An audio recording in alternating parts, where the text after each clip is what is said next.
Good evening, everyone. Welcome to the sixth session of Katha. Katha, some of you have been here before, but I see a couple of new faces. So let me just, in a couple of lines, tell you about Katha. Katha is essentially a folklore and a mythology club. It's a place where people from all walks of life who are interested in stories can come together once a month to share our common love for these stories, exchange these stories. Usually we have a lead storyteller to kickstart the discussion and anchor it. Over the past 5 sessions, we've had some of the leading storytellers from India and some foreign diplomats who've come and who've anchored these discussions as the lead storyteller.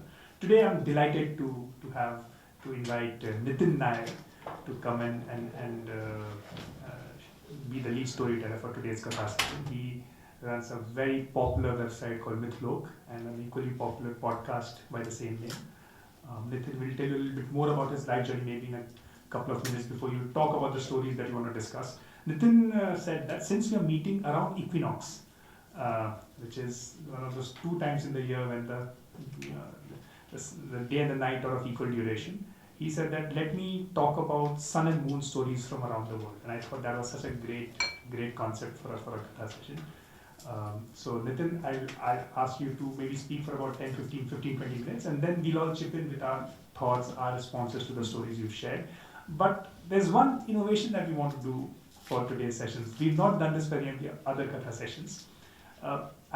Since we conceptualized this with Ram sir and the other senior leaders of India Foundation, let me also acknowledge Captain Alok Bansal, Executive Vice President of India Foundation, who's joined us for the session. It's supposed to be a light-hearted, fun event. It's not a conference. Right, so the idea is, in most conferences, there's a premium on expertise, on being good at what you do. And so we want to be the antithesis of a conference. And so what we've done for this time, and this is something we'll plan to do for the remaining Katha sessions also, is that we have some blank sheets of paper here, which we will give to everyone. And we also have some pencils for you. As Nitten is talking about his stories, just sketch them out. It can be the worst sketch in the history of the world, and that's okay. We are trying this for the first time, and we want to do this for the upcoming Katha sessions because we want to create a space where it's okay to be bad at something. It's okay to be terrible at it. And in fact, take pride in your mediocrity. Right? So, as Nitten is saying, and then what we can probably do is compete for the best worst drawing. This is the best worst sketch. And then we'll vote for it on our WhatsApp group. Right. So we'll choose a nomination, we'll vote for it on our Katha WhatsApp group to decide which was the best worst sketch from today's session. So with that, Nitten, please share your journey and your stories with us. Yeah, is this on? Yeah. Am I audible? Yeah. Great. Just switch on. Yeah. Great. So I think this will be a small repetition for Ananya, who I bored with my life story, on the way here. But the way I got into mythology was, I was basically an 80s and 90s kid. And at that time, some of you might be able to relate, electricity was a luxury. And when I used to come home for my vacations to Kerala, I was born and brought up in Dubai. So when I used to come home, after the evening lamp is lit, there's nothing to do. Like even if all your cousins are sitting out there, it's too dark to go outside. There's no power. I didn't see a TV in India until I think the early 90s. So the only thing you could do is just crowd around your grandmother and she'll tell you stories. And luckily for me, both my grandmothers from my father's side and my mother's side were amazing storytellers. And they used to tell us stories about the Mahabharata, the Ramayana, the Iliad, and all these things. And those were the best days of my life, basically. And then, I kept this love for stories and storytelling as I grew up. And as you grow older, your access to stories also increases.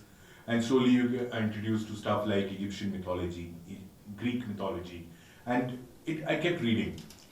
But then after a while, life is life. It takes you on places where you never imagined. And slowly you lose out on passions you had as a child. And the one thing that for me, fortunately, got me back onto the whole mythology, circuit was COVID, because I had a lot of free time on my hands. Most companies did not know what work from home was, so they did not know how much work to expect, which meant that people like us, we had a lot of free time on our hands. So at that time, I just decided I wanted to, probably rekindle my love for mythology and started searching the internet for a lot of websites. And I found that either the sites were focused on one mythology and went into great depth, or were not really good at all. So I decided to build something that I would love to read. I want as many different stories and mythologies as possible, and that is how we started Mythlok. Basically, it was me writing about what I knew, and now it's evolved and we've grown. And luckily, 4 years in, we are quite popular for what we do or the niche we've carved in that space.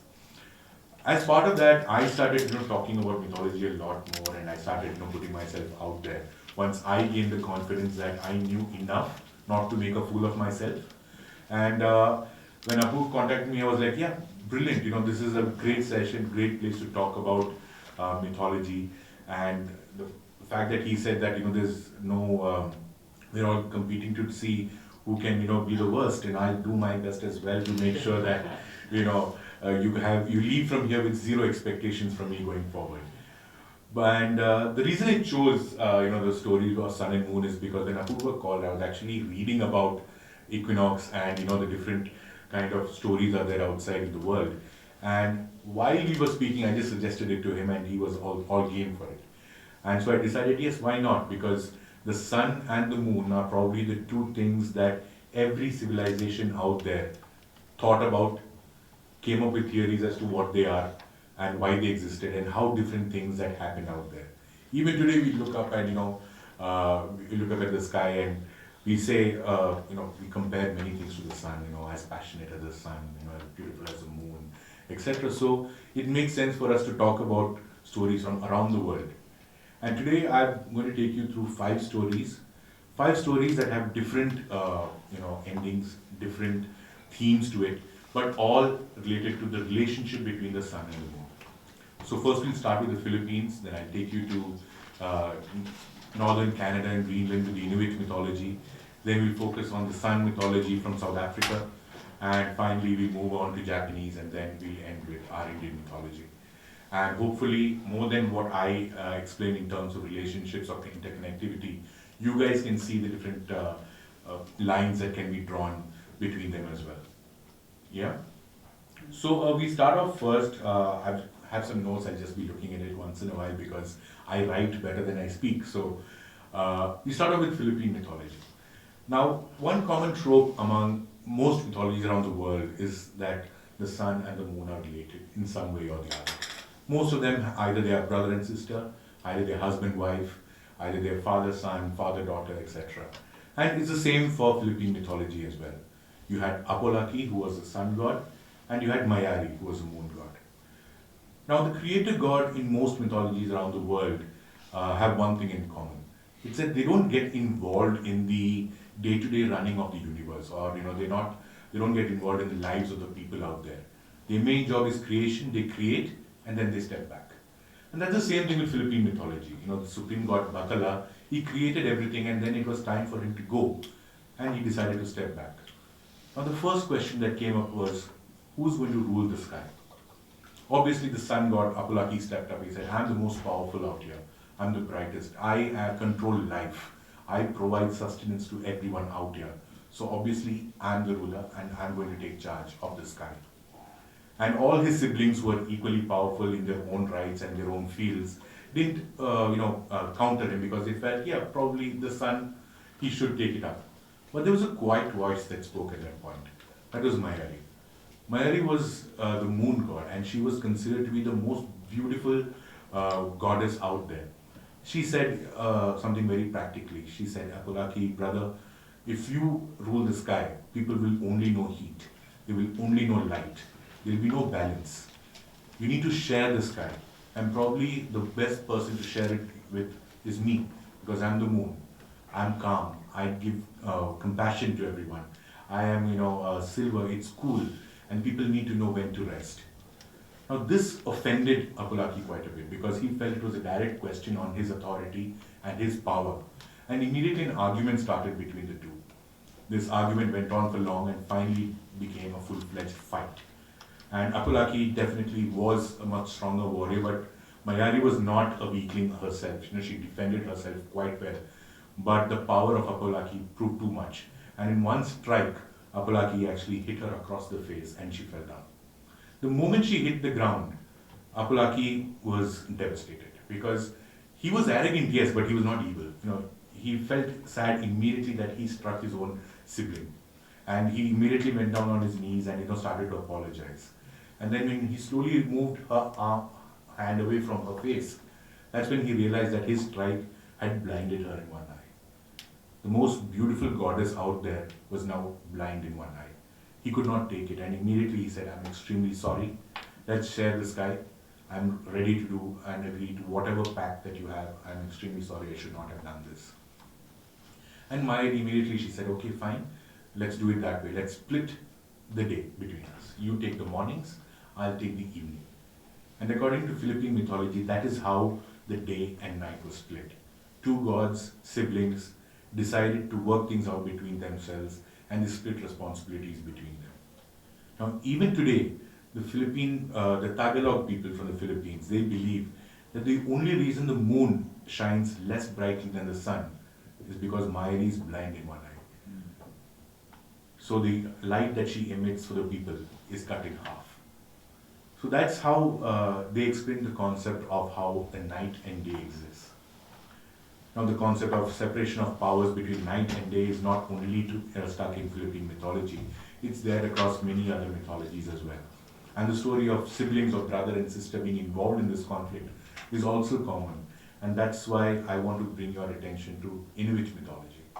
Now the Inuits, who are very mistakenly called Eskimos, which is not considered to be a good, proper term, politically correct term to use nowadays, usually inhabit northern Canada, Greenland, those areas.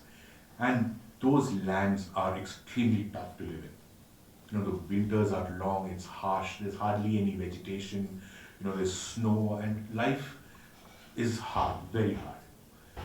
And the difference in Inuit mythology when you compare it to many of the other mythologies is that the gods do not reside in a palace in the sky or on a mountain like in Greek mythology. They lived among the people. So they were all living together, the gods, the people, the animals, everyone. You have goddesses like Sedna who lived in the oceans, monsters who lived along with the people. So everyone inhabited the same plane. There were two siblings, Malina and Anigan. So there were two siblings who lived together, and one day Anigan suddenly realized that the most beautiful or most attractive woman in that whole settlement of humans was his sister. And although it's prohibited, he had desire, in him to make his sister his own. Or incest and marrying your sister was quite common in other mythologies, so it is frowned upon today, but earlier it was considered okay. But this was a thing that he decided, and at night, when they were all sleeping in the communal hall, he tried to make his advances. Now, there was no light, it's darkness everywhere, there's no sun out there, and everyone lived in darkness and with the help of flames that they made using walrus oil, whale oil, etc. And as he got close to her, she realized that something's wrong. And immediately, before he could do anything, she took a little soot from the lamp that had extinguished a while ago. And the moment the person came close, she marked his face with the soot. The next day morning, she was furious to find out that the person with the black marks on his face was her brother. Her anger knew no bounds. She was so angry, she started yelling at him and she started running away. She ran across the ice dunes, she ran across the icebergs, across the oceans, into the forest. She kept running because she could not bear to live in a world with a brother like this. She had wanted nothing to do with him. Now, Anigan followed her. He ran after her. Some versions of the story say that he followed her to apologize because he probably realized that he did something wrong. Other versions say that he following her to make her his, or to marry her and to make her his wife. Regardless of that, he was always behind her. He could never catch up to her. And she kept running. And she realized that she can't keep running forever. She has to end this. And with every step she took, that anger kept building inside her. It became like a flame that was, just burning her from within. And finally she decided enough is enough, and she jumped into the sky. And with all that flame that consumed her, she became the sun. And she thought, at least now, this is the end of the story. I am away from him. But Anigan did not give up either. He jumped after her. And all that coldness in his heart and that complete disregard for what is right and wrong, he became the moon. And that's when the never-ending saga of the chase between the moon and the sun began. Even today, if you look at it, the sun moves and followed by the moon. And this kept going on and on and on. Now, this story has further elements to it, especially when you look at how they explain other lunar concepts, because the Inuits literally had the beautiful sky in front of them and they could read the skies like a book. So it is said that when Anigan kept running, he kept running, he kept running, he grew tired. He would grow tired, he would grow famished, and he would start becoming thinner and thinner and thinner until he was a fraction of the size what he usually was, which is the waning of the moon, or how the moon changes from being a full moon to a crescent moon, etc. And then finally, when he's almost non-existent, he decides to stop and eat and replenish himself, and that's when he gets bigger and bigger and bigger. So the cycle of the moon, the waxing and waning of the moon, because Anigan is actually getting starved and then refeeding and refueling himself. Another aspect to the story is, remember, like I told you, that Malina marked him on the face with soot. Even today, the moon is blemished. And that is because he did not realize that is how she found that he did not wash his face. But there is another small twist in the story as well, which I'm very sure that you would appreciate. It's that twice a year, Anigan catches up with Malina. Even for a few seconds. He catches up with her, but he does not get enough time to either apologize or to convince her to marry. And this short period where he finally catches up with her, and Malina, with all her power and all her anger, which has still not subdued it, manages to free herself and keep running away. This is the eclipse. So the concepts of the lunar cycle, the eclipse, and why the sun and the moon cross over every single day, the story of Malina and Anigan is the core concept behind it. Once again, it's a brother and sister, but this time the underlying emotion is hatred and anger rather than reconciliation and coming into a pact with each other. Now, from Inuit mythology, that's again a harsh environment. We move to another harsh environment. And this time there's no brothers involved, there's no family involved. It's something completely different. So this is a mythology of the San people from South Africa. Now, immediately when you talk about Africa, you think, yes, it's arid, it's dry, it's hot. But things were not always like that. People actually lived in darkness once upon a time. There was no sun. Everyone used to hunt in darkness. They slept in the darkness. They were really confined to the darkness until one day there was this lady who was a brilliant hunter. She could take it no more. She had just caught an animal and she was cutting it up for feeding her family. And then she took a piece of fat from the entrails of the animal. And with all that anger and the frustration that they don't have light, she throws it into the sky. And this piece of fat suddenly catches fire and becomes the sun. And suddenly everything changes. People now have light. People start living a different lifestyle. There's new life that is being supported with this. And people are happy. But slowly, that dense jungle, the wonderful waterfalls, water holes, and everything starts to get affected. Because the sun is just too bright. And it's just sunny all the way long. The green grass start turning into yellowish grass. Everywhere where there was moss, it becomes desert. Water holes start drying up. And it becomes a land that becomes very difficult for people to live in, and they had to find a solution. They could not just let this go on because this would mean that the end of life as how they knew it. So stories say that there were two things that could have happened. One, the sun himself, felt very lonely because it was only him up there and everyone else was down here. He was very lonely, so he used a part of himself to create a smaller sun, less bright, but so that he had company. Another story goes that the same lady who actually threw the piece of fat and created the sun, created the moon from fire from the existing sun. But regardless, they had a pact. They were very happy, they had company. So the sun ruled during the day the moon ruled during the night, giving people enough time to rest, enough time to cook, to hunt, to live life, and to have balance. But if one thing mythology has taught all of us is that harmony is very fragile. It's chaos that literally activates everything. And same thing happened. So the moon started to get cocky. So the moon decided, people love my light the better. The sun is too hot for everyone. People don't like going out in the sun, but people love to sit outside and look at me at night. So my light is better. People like me better. So I'm more powerful than the sun. Now the sun, when he heard this, he didn't like it one bit. He was quite angry because the moon is a byproduct of the sun himself. And being very angry, he sends a blast of hot fire to the moon and burns the moon. And the moon suddenly realizes that she had no powers or he had no powers to contradict, or that there was nothing they could do in return. So they accepted the fact that the sun is more powerful, and humility came into his or her life. And then what happens is, this made the moon decide that it's not going to come into the way of the sun, and it will keep itself to the night time where it was assigned. And then, because of the fact that suddenly it was introduced to humility, that didn't have any powers, it shrunk in size. But slowly, with every passing day, she kept forgetting that, the humility part, and started imagining that she's as powerful as the sun. And the moment she becomes full of herself, she sees the marks left by the sun with that fire blast. And then humility starts building up again, and she becomes smaller and smaller. So once again, you have the story of the waxing and the waning of the moon, and how the face of the moon come, but in a very different angle.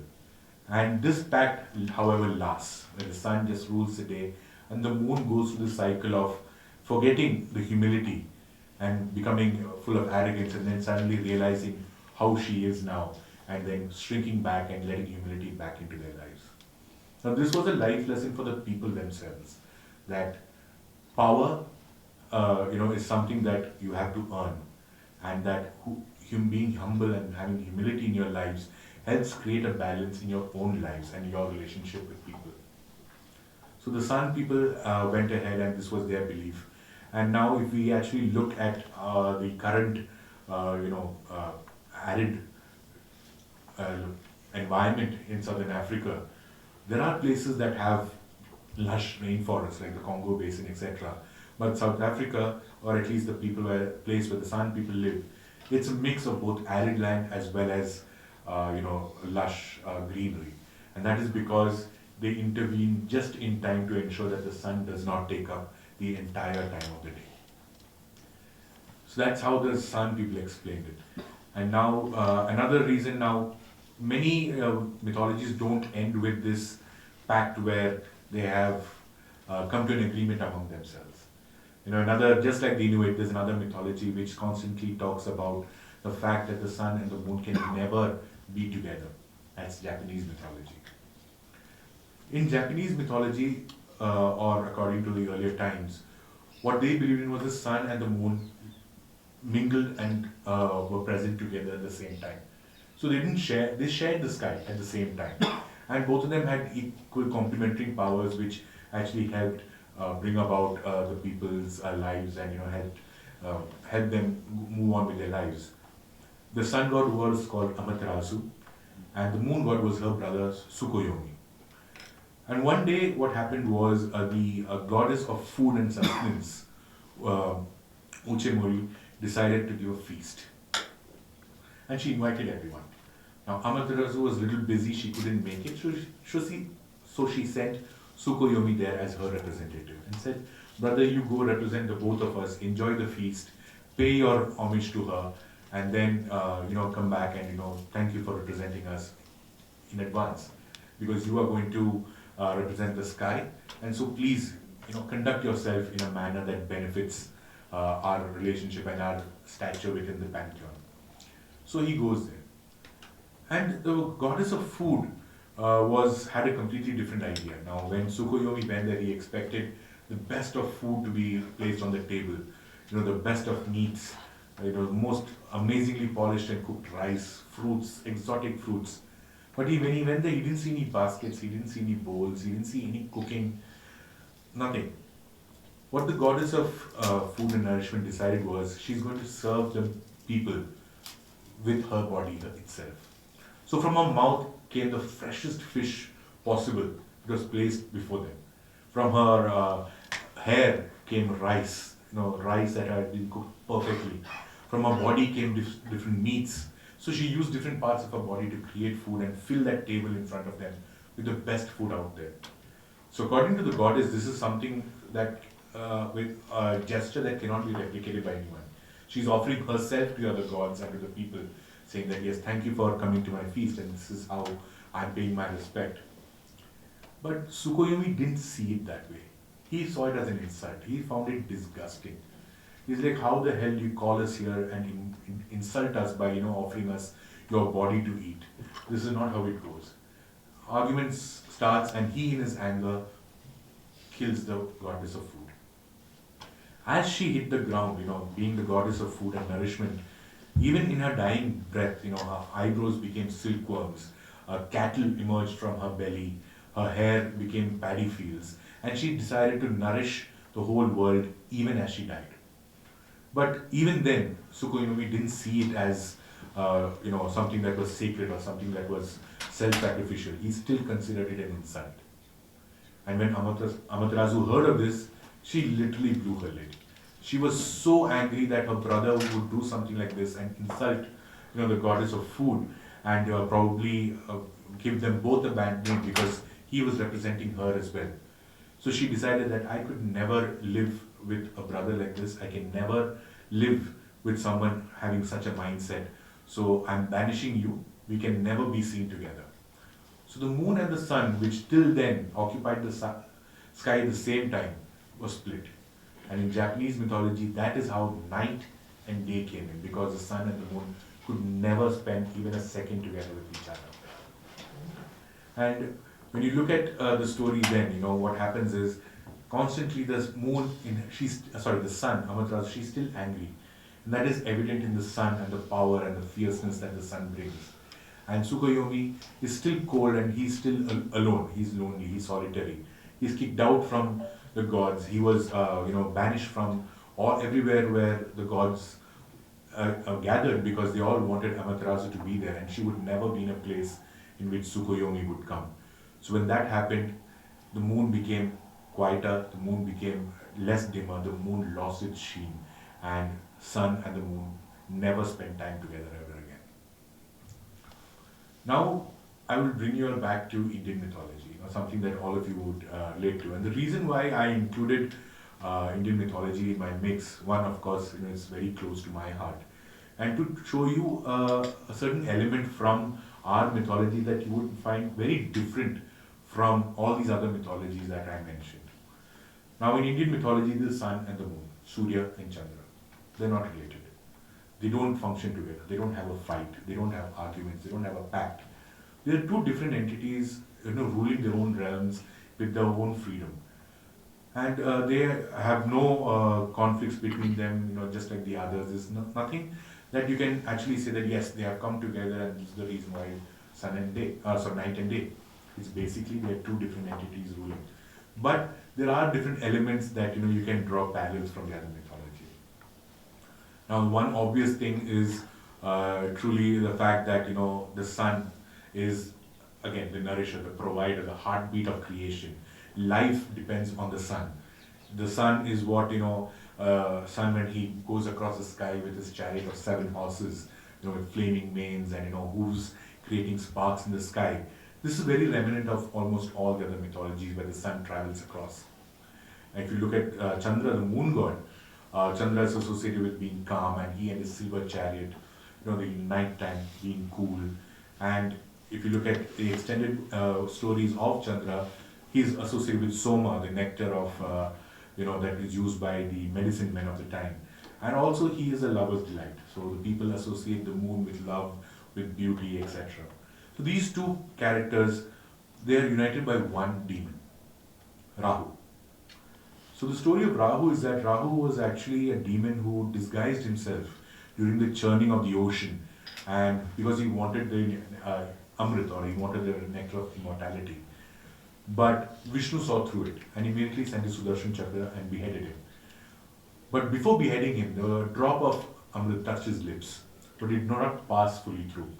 So what happened is when the Sudarshan Chakra beheaded him, his head continued to live while his body died. And from then on, he had a sort of grudge against the sun and the moon and is constantly hiding in the shadows to try and, swallow the sun and swallow the moon. And he succeeds. There's a solar eclipse, there's a lunar eclipse. He succeeds. But unfortunately, he doesn't have a body to hold the sun or the moon.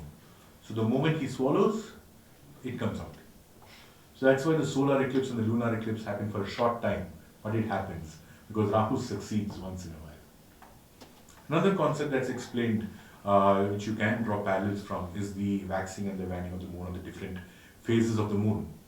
Now the story is that Chandra, as a god, he decided to marry the daughters of Daksha, one of the gods of creation. I believe it was 27 daughters, but he loved Rohini the most, who was one of the daughters, and he was very open in the fact that he loved her more. He spent most time with her. He spent his nights with her, and all the other daughters of Daksha became very angry, and they went and complained to him about his partiality. Now Daksha loved all his daughters equally and could not bear that one daughter was being, taken care of more while all the others were ignored. So he cursed Chandra. He said that you will continue to diminish, your presence and your aura will continue to diminish all throughout, and you will cease to exist. And that's when the moon started, losing himself. He became smaller and smaller. And then the gods intervened because the moon controlled time. All our calendars are based on the lunar calendar. And without him, time itself would get affected and the whole world would go into chaos. Now Daksha's curse cannot be taken back, but it could be softened. So what happened is, the moon continues to become smaller and smaller and smaller, but then he is revitalized again. And he keeps coming here so that he is reminded that he should not be, he should not show favoritism, and he should be equal to everyone, because he, as the god of the moon, has an equal responsibility not only to the universe, but to his wives as well. So that way we see why, according to Indian mythology, the moon becomes smaller. You have the crescent moon, you have the gibbous moon, etc. And then it comes full on all over again. So in Indian mythology, as you see, there's no direct relationship between them or why they exist, but the stories can draw parallels to all the other mythologies. Now if you look at the wider range of mythologies out there, every civilization has a story on why the sun glows.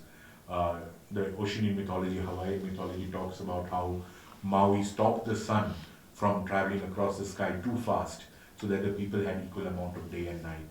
There are other stories from Lakota, Sioux, or the Native Americans where they talk about how the trickster coyote was given the responsibility of placing stars in the sky. But being a trickster, he got so frustrated after 5 or 6 constellations that he just threw everything up and everything fell randomly in the air. If you look at Egyptian mythology, you have Ra, the sun god, who travels across the sky in his chariot. You have all these mythologies, and one thing that all of them had in common is that they all looked up and wondered, why is the sun there? Why is the moon there? And try to explain in their own ways as to what it was. And even today, when we are at a crossroad where we don't know what to do, we also look up and say, oh my God, what are you doing there? And I'd like to end by quoting a friend of mine, who usually comes up with the most craziest of stuff when we have our sessions together. And he was like, do you realize that the Twinkle Twinkle Little Star is actually not a nursery rhyme? And then we were all quite, but we were like, of course it's the first thing you learn in school. He's like, no, just think about the lyrics. Twinkle, twinkle, little star, how I wonder what you are. Up above the world so high, like a diamond in the sky. Which nursery-going child thinks like this? It's probably someone who's wondering what the stars are doing up there and wrote something down. So that's my session today. 5 stories I hoped would bring about some kind of answers in terms of mythology for you guys, in terms of what the sun is, what the moon is, and how they're related. I hope you enjoyed these sessions, and I hope it was something new that you guys haven't heard before. Yeah, thank you. Thanks, and just thanks for these fascinating stories. Like I said, this is now an open discussion. Any thoughts, comments you have, feel free to share. I just actually noticed that most stories, the sun is the male and the moon is the female, except in the Japanese story. The Japanese, even the Inuit one as well. Malina is the sun, but she's the female. It's basically gender keeps changing in different cultures of the sun and the moon, which is very interesting. It's very interesting, and one thing which I've noticed from my thing is, it's what we associate the sun with. Now, when you associate the sun with power, obviously, the hunter versus the caregiver concept of human nature comes in. So they immediately associate the sun with power, sun with aggression, sun with violence. And the moon is much more softer, it's much more calm, it's much more pleasant. Even if you think about it, you can never look at the sun directly with your eyes, which means it's a direct implication of his power. But the moon you can stare on forever and ever and keep looking at it. So that's the thing. But in cases where there's an emotion attached to the sun, where it's usually it's anger, then you find that it's a female or it's a woman. And because this emotion of anger has been traditionally been associated with a lot of female deities around the world. If you look at even in Indian mythology, anger, we associate Kali or Durga with that kind of emotion or the power that comes from that. So, across mythology, there's definitely a gender assigned, and like you said, it's usually a 50-50 split depending on what that culture associated with the sun. But yeah, just another observation, which I got to know is now we are talking about moon mostly, and the 15-day cycle which happened twice. So there is a term called lunatic. The person who got mad. So it's Chand Mara, because most of the stories, Chand is somebody who is doing all the mischievous things sometimes, but it's very fast. Sun is more plays at a place. Moon is very fast. They want to achieve more, it goes on through that. So two things like that, ki Chand Mara ho gaya. So every time there is a, what you call Ekachi and full moon night, and you see yourself also going a bit crazier in that regard as well. So that's how the term lunatic. That's a very lunatic.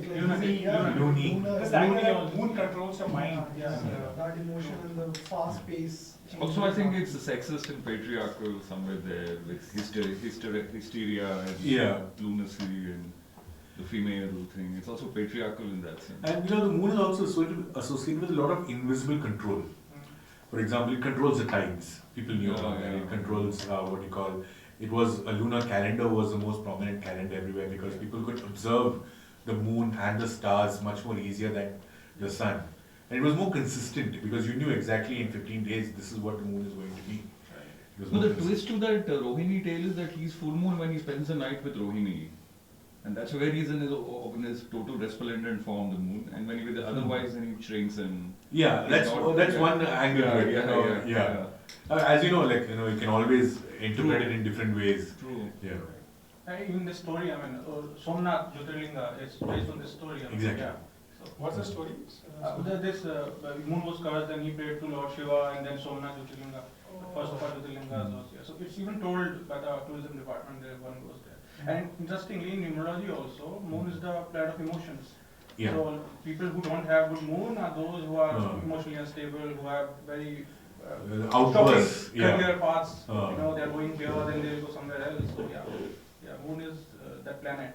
I think. Oh, please go ahead. In the Indian history, the sun has rivalry with his son Shani Maharaj, who is the god of justice. So yes, in the Indian context, ये थोड़ा different हो जाता है. हाँ. यहाँ पे in fact वो भी होता है जैसे यहाँ पे जो rivalry हम देखते हैं सूर्य और इंद्र में. जैसे अब देखिए रामायण में सूर्य के इंद्र के बेटे वाली थे और सुग्रीव थे सूर्य के बेटे. सुग्रीव ने मार दिया वाली को. तो अगले महाभारत में फिर इंद्र के बेटे थे अर्जुन और सूर्य के बेटे थे कर्ण. तो फिर सूर्य के बेटे को मार दिया इंद्र के बेटे ने. तो I think in India the tension is between Indra and that's because the owner who's the real ruler of the sky. Well, that's the thing that comes in because it's only Shani who humbles Surya, who doesn't accept him as his child. So later on, Surya gets humbled and then Shani Maharaj accepts him as father. So that story. That's why Shani Dev is only worshipped after there is no sun. Correct. So that dichotomy. Mahabharata is also predominantly North Indian. thing. So I think what they are saying is it's probably a more pan-India thing. Correct. That's one. I think three very fascinating things. I think one, if you look at each story and you look at the topography or the geography of that area, right? I was just thinking while you were narrating that maybe whenever these folklore started, maybe through this they want to explain the phenomena which science could not explain, right? So you see, for example, the Greenland story, the darkness is more prominent, where in the South African it's just the opposite in some sense, right? India in that sense is fascinating because you're right there in the middle, right? So you're not at any of the extremes. True. So it's easy to sort of explain a lot of things. That's one. The second is, if you look at the relationship between both the sun and the moon, it remains same, but it also varies, right? Even if they are brother sister, it's trying to bring different elements of the relationship, right? Which could also explain the culture of where the story is. Again, so one aspect is the geography, and the other is the cultural aspect, which you can also find today, right? So some of these, if you go to these areas, very similar if you talk to people there. True. Right. The last one, which is very specific to India, because I think we are Indians and hence we know more. And not really looking at what you talked about, but if you look at how people have been worshipping, right? India is probably one of the very few countries where you sort of worship just so many people. Or so many planets, if I would say. So if you go to a traditional temple, sun would be at the center, which also explains that sun is actually at the center of the solar system. And then you have all the planets around it, right? And each planet now has a name in English, right? And then you have the Rahu and the Ketu, right? And the story that you presented is very different from traditionally what you have, but we have. So Rahu and Ketu traditionally one is the head, one is the body, right? And the two shall never meet. If you look at it, only both will sit on the opposite side, right? But this, you presented a very different perspective of Rahu today, right? So fascinating. And if you actually look at, one thing which, just to expand on what you said, different cultures around the world, I think their whole idea about their mythology was always based on what they've experienced themselves. And over years, as the stories progressed, people started modifying the stories as to what they made sense to them at that particular period of time. So when you look at, for example, one of the very interesting stories is from African mythology. So there's this god called Bumba. Earlier there was only darkness. There's nothing there, just darkness, and Bumba is there. He's sitting happy. Suddenly what happens is he feels, stomachache. The pain starts growing, he can't control it, and he starts vomiting. The first thing he vomits out the sun. And suddenly there's light everywhere. Then this pain continues, he vomits out the moon and the stars. So the whole world, according to them, was created because of indigestion, basically. So, and that is a culture, if you look at it, they are the ones, who've actually perfected preserving food and stuff, because it's not very easy to come by. So, they spend most of their time just sitting there because it's too hot to do anything else. And if they eat too much, they also get indigestion. And they try to explain, how the world was created from, Bumba, vomiting out the sun, the moon, and everything else. Shreyas, you had something? Yeah. No, so I was just, you want to go first? So I mean, I think I was listening to your conversation in the starting, that the whole concept of mythology, it's like India as a culture should be a bit uncomfortable, because we still believe in all these things.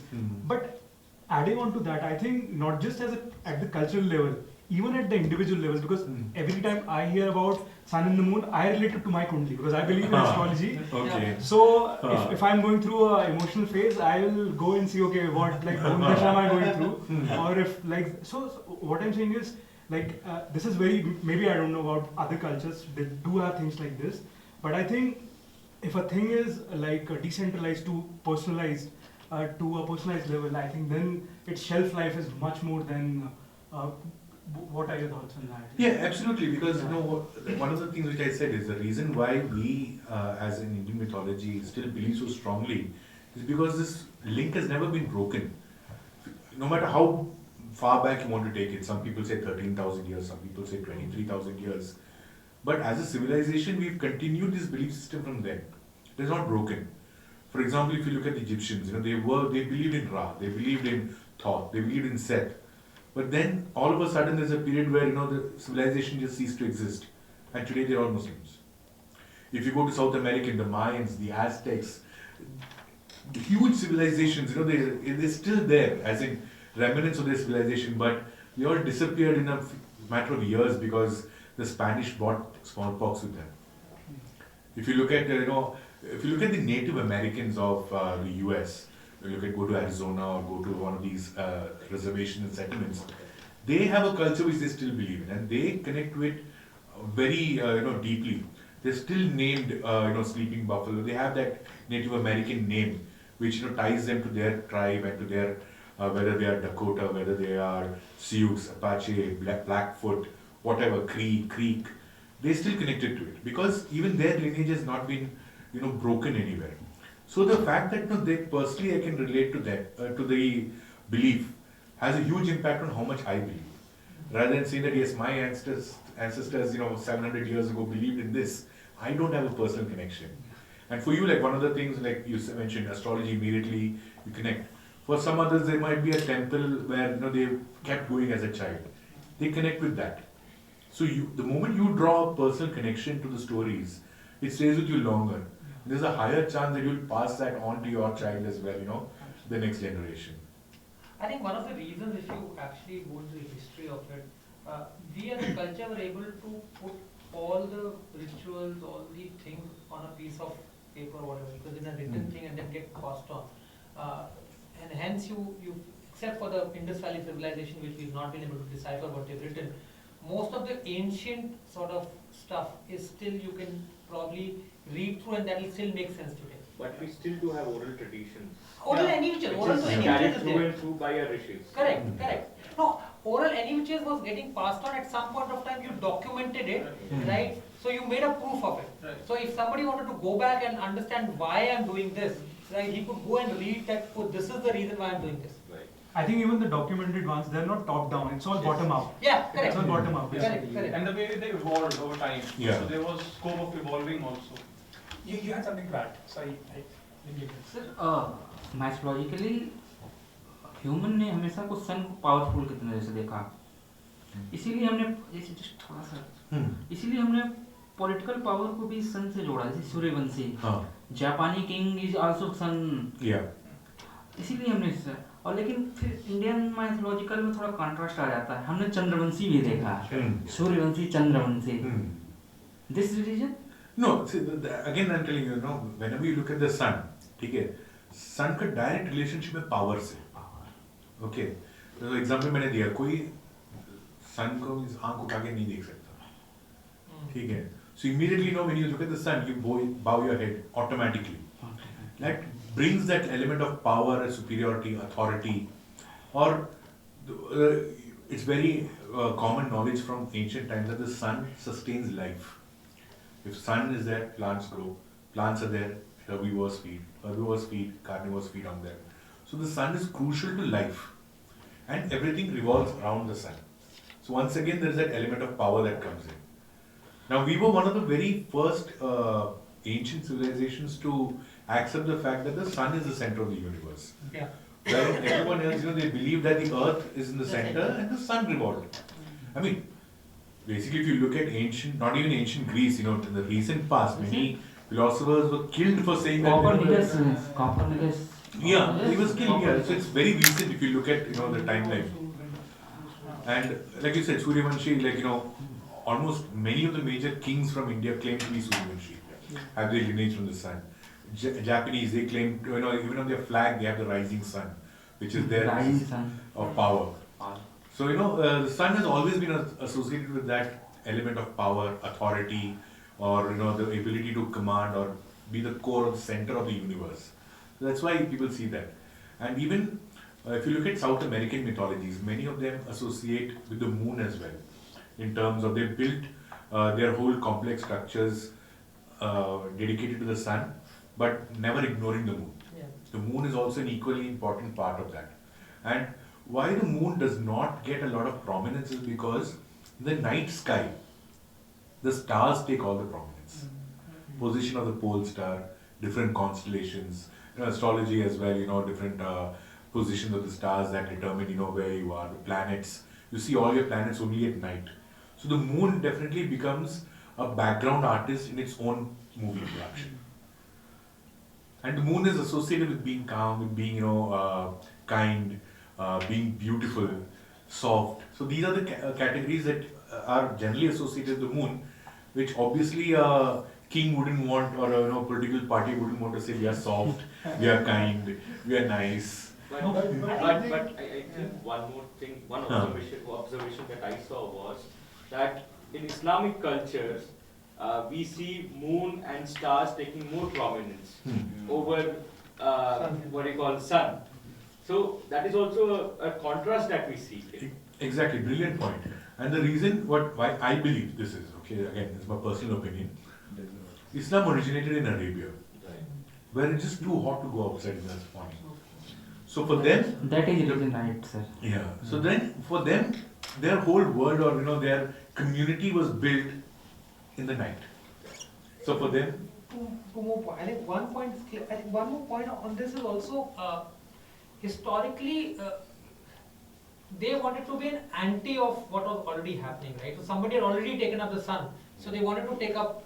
And religions in the past, everybody wanted to be the more superior religion. So the other aspect, what you're saying is correct. No, but I think this is pre-Islamic also. yeah, It's pre-Islamic. Islam took whatever, I mean, even Christianity took pagan things and made it its own, right? Co-opted. Correct. Hinduism did that as well, took Correct. Buddhist and Jain and other beliefs, right? So I think the whole concept of moon over there must have been there in the local religions of that place. Islam co-opted it later on. Correct. yeah. One more thing, if and this is again, I was thinking while you were speaking, two critical difference between, let's say, sun and a moon. One is, if you see the moon expand and shrinks in size. Sun looks same, right? Through the day you might say intensity varies, right? So sun looks slightly more godlike, moon looks slightly more human-like, right? And you also just said Chand mein daag hai. So you more like a human thing rather than like, you see, you worship somebody who's not human, right? We made Ram and Krishna as God because we have elevated them to that status. We don't think that they are equal to us in that sense. I was still curious, जिन्होंने पूछा, why would one want to associate themselves with Chandravanshi then? Because clearly Suryavanshi is something, जो इन्होंने बोला, he has a valid point there, no? Interesting to look at it. One of the interesting things about that is, from what I, again, it's like a personal thing, is that you need a counterbalance to the sun. Yes, And what we And differentiate yourself from a dynasty. Exactly. Ours is Yes. the Chandravanshi dynasty. We are at odds with the Suryavanshi. Yeah, we are not them, but we are as equally important as them. equally important. Interesting. So yeah, even in Japan there was like a story of two sorcerers. They were there. One again said that I alone am the honored one. Throughout the heaven and earth, I alone am the honored one.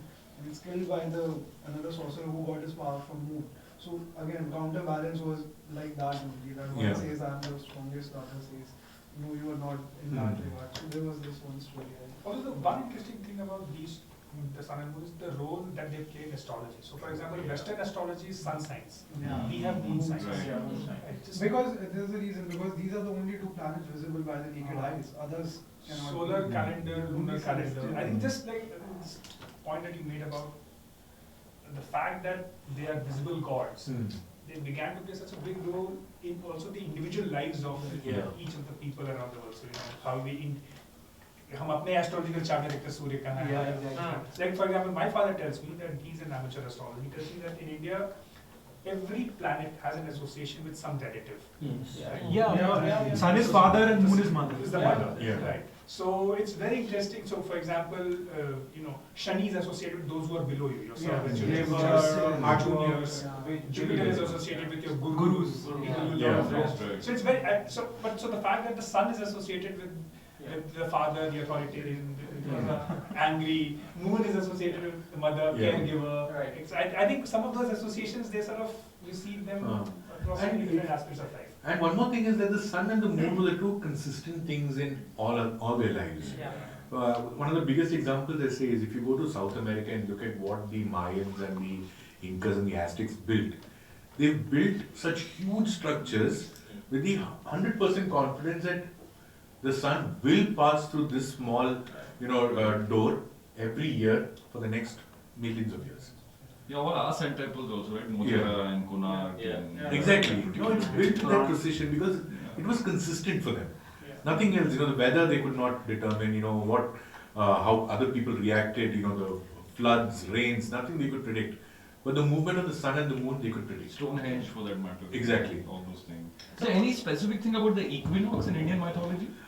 Not much because Equinox was more or less a Western, Yeah. thing. And Yeah. if you look at the Stonehenge or Tikal or Chichen Itza and all these creations that were built to honor the equinox, it's a very Western concept. We really don't have much of that. We don't have I this haven't kind of come across contrast in the day and night as well. I mean, in that And sense. yeah, another thing is because we are closer to the equator, for Equator, us right. it's pretty much, it's almost the same. Yeah, Yeah. true. I think I've observed a lot of time through these stories. We have taught a lot of things to students or school-going kids. So I deal with a lot of school-going kids. There, this small example, say Twinkle Twinkle Little Star. Only stars twinkle. Hmm. Planets don't. Don't. This is again an observation, or through other stories. You have explained a lot of scientific things in a very storytelling manner, which is also interesting for the students. At the same time, it's informative. Similarly, our Indian Vedic thing or astrology, which is closer to us, relatable. We say Sade Sati is there. Shani ki Sade Sati chal rahi. It's very logical. If you go through, because astrology mein dekhen, कि if Saturn is there, Saturn will spend about 7.5 years in one Rashi. No, sorry. No, So 2.5 it spends 2.5 years in one Rashi. So it's So when it is 2.5 years before your moon, Moon, 2.5 and years on moon, and then so 2.5 years effectively after. affecting 7.5 years. 7.5 years of Correct. life. साढ़े साथी का मतलब क्या हुआ? In that Seven one? and So it's 7.5 years of साढ़े your life, हाँ. wherein Shani is actually affecting you, so it takes away everything from your life. तो Okay. वो आपका बुरा टाइम चल रहा है बेसिकली अच्छा, 7.5 साढ़े सात साल होता He's है. testing you, he's Okay. testing you. तो वो ऐसे राशि बाय राशि ट्रैवल करेगा and very logically it will go from से राशि 1 उसके बाद नेक्स्ट वाला राशि so everything you are learning from all these things and easier for students or school going kids to understand through these stories as compared to if you lay it out all flat in a textbook or a dry manner. Yeah. Even like, our old Gurukul system, they didn't have formal classes. They were told stories, they were told concepts, etc. And throughout any mythology, if you see, they have the concept of storytelling. Like, the elders sit and pass on the stories orally. And earlier we mentioned that, written this thing. We were lucky enough to have formally written down manuscripts. But other cultures, they either had rock drawings, they had the creation that they created. But a lot of these stories were orally passed down. And when the culture stopped or culture diminished, the stories also diminished. So most of the mythology that we know today from the Western side or from around the world is basically assumptions on what people or experts have deciphered from what's available. There are very few practitioners of it. We at least can say, okay, fine, you want the best source of what you call Ramayana, read the Valmiki Ramayana. Or read the Vedavyas version of this. Read this version of this. You'll get the, you can go as back as possible and find the truest version of it. So we are quite lucky in that way. Sir इसके पीछे एक psychology भी है. Child को star इसलिए fascinate करता है क्योंकि सन को आप एक बार देख सकते हैं, गिन सकते हैं. हम मैथमेटिक्स भी स्टार से सीखते हैं 1 2 3 4 5 7 8 9 10. हम सब ने स्टार गिना होगा. Yeah, I think from where Nitten started, and he went to his grandmother. तो आप तभी बैठते हैं जब वो दिन का काम खत्म करने के बाद रात को बैठते थे आप बात करने. And that is when you relate, you tell them, अच्छा रोज एक ही स्टार दिख रहा है. आपको पता है ये स्टार कभी मूव नहीं करता, हमेशा यहीं रहता है. ये कौन सा स्टार है? This is Dhruv Tara. And that the entire story then you can narrate to the कि ये यहाँ पर क्यों इतना prominent position दिया गया है in the night sky or even in the day sky कि हाँ ये तो यहीं रहेगा.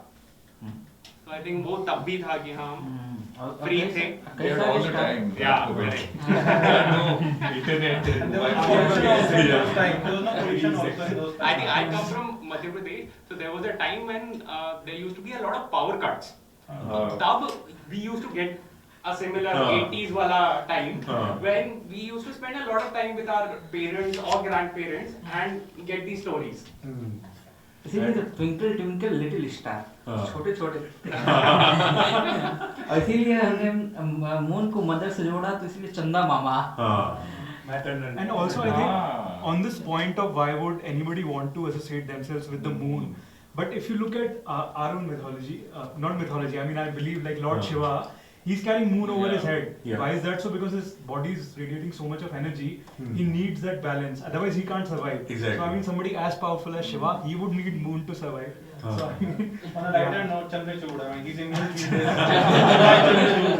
Chandrasekhar. Chandrasekhar. So the most powerful god is Need So cool. I have a question. I have a question on evolution of stories. So we saw, like in these cultures and civilization, these stories came as what people were thinking of moon and sun. So I want to know, like, how people are now with the science and discovery, where sun and moon is so much talked about from the scientific notion, how the story is evolving at present. What are the future mythologies which we are creating or is being present in various cultures or society as of now? Do you have any take on that? See, I always believe that whatever is the mode of communication in which a story is conveyed becomes future mythology. Okay. So whatever story, earlier like I mentioned, it used to be these circles where people told stories, evolved into stone carvings, evolved into paintings. Like today we sit and we look at Renaissance paintings and say, oh yes, this is Venus and this is what she's doing, etc. We the same. 200 years down the line, maybe someone will find an old CD of Brahmastra and believe that this is what mythology was. You never know, because at the end of the day it's story. And I believe that the power of the story should not undermine any of the other lessons we want to take from it. Yeah. Avengers will become gods. Yeah. When I published my thesis, it was on innovation and mythology. My the thanking slide was thanks to Lord Ganesha from Indian mythology, and I mentioned 4 or 5 other gods from different mythology, and Superman from modern Western mythology. Because that's how stories and how you tell the stories matters as well, and most importantly, it's the power of repetition. How many times the story is repeated? You repeat it, one generation to the next. Somewhere down the line, the story will change. Now there is this really funny, maybe. Okay, so there's this monastery, in Ireland, where there are monks there, and they live a completely secluded life from the world. So they know that TV exists, they know internet exists and stuff, but they can religiously cut themselves off from all of that, and they believe in a life of prayer, of silence, of meditation, etc. Very similar to the monks.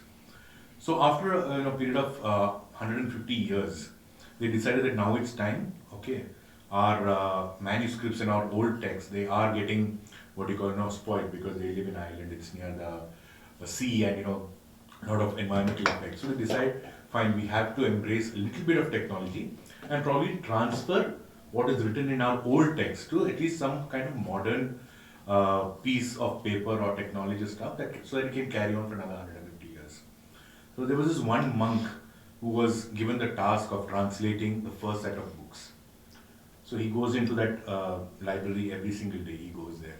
He reads, he translates, he reads, he translates and writes. He keeps doing that. On the 4th day, suddenly everyone hears crying coming from that place. So they all run there, and this is 85-year-old man banging his head against the wall. We should have read this before. We should have read this before. They asked, what happened? What happened? Why are you so upset and why are you banging your head? They said, it says celebrate, not celibate. It says celebrate, not celebrate. So, a small mistake in how that story is transferred can have a huge impact on what future generations will, understand from it as well. Wonderful. So I think we can go on talking about these stories, because Nitten is such a wonderful storyteller, and the subject itself, sun and moon, are such universal and powerful things. But we have run out of time. It's actually, in fact, we've exceeded our time. That's always good. That's always good, because because of such a wonderful discussion we had. Nitten, thank you for taking time out, traveling all the way to Delhi to share these stories with us. We hope to be in touch. came from Kochi for this session, and I hope we're building a community around Katha, and I hope you're a part of the community. You remain in touch. You write for us. You speak at our events. We have a small token of appreciation from India Foundation for you, so let me just give that to you. This is a little something. Thank you so much. Thank you.